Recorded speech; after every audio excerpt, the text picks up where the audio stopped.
Luke, Resus, Cleo and I packed our bags as quickly as possible. Today was the day we were going to our Aunt F's house, or lab, or a 2-week vacation. Mum's staying round with a friend of hers, so we couldn't wait to visit Aunt F again.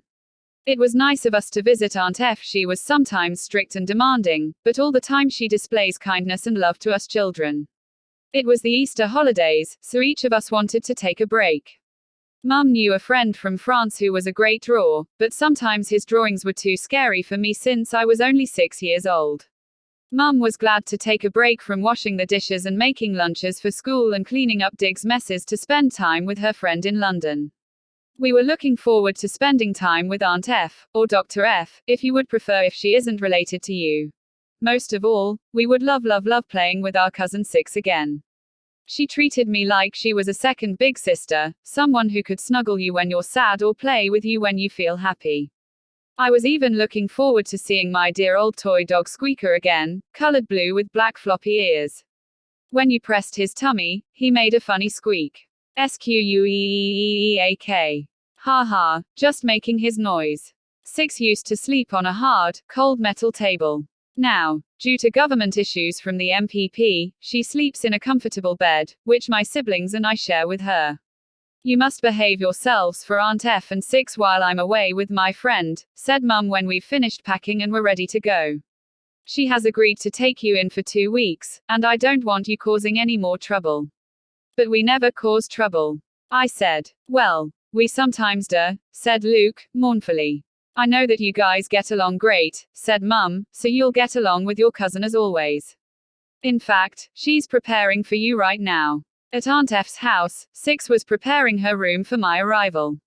She made the bed, tidied away all my toys which I play with when I come round to her house, and even placed Squeaker on the tidy bed so I can see him clearly. There, that's our bedroom all neat and tidy for my cousin's arrival, she said, and knelt down towards Squeaker. You'll be looking forward to seeing my cousins, won't you, buddy? She said, and she made Squeaker squeak 2 times to help him give an excited yes. Dr. F came upstairs. Have you prepared everything for Sybil and her brothers and sister yet? She asked. Yeah, it's all ready, she said. Good. Looks spick and span to me. Dr. F smiled. Now, you come downstairs and be ready for when you hear them knock on the door. And remember not to let her touch anything in my lab, got it? Got it, smiled Six. She knew I was always obedient and did as she said. Not touching her inventions was something I was always good at. Six was just waiting on the first step of the stairs when she heard the door knocking. She raced over to answer it, but Drive F was already there. She opened the door, and there we were, glad to see her again. Aunt F. We all shouted, racing into her arms, so she gave us a bear hug and 4 very wet kisses. Luke and Resus grossed out a bit, even Cleo did, and when Six saw me I couldn't have been more delighted. Six, I shouted, and I ran into her arms. She whirled me around and gave me a very playful noogie. Ah, so nice to see you again, Sibs. Six laughed as she placed me on the floor. Then, she developed a very serious tone. My aunt says not to touch anything in her lab. Quite right, no touching anything in my lab.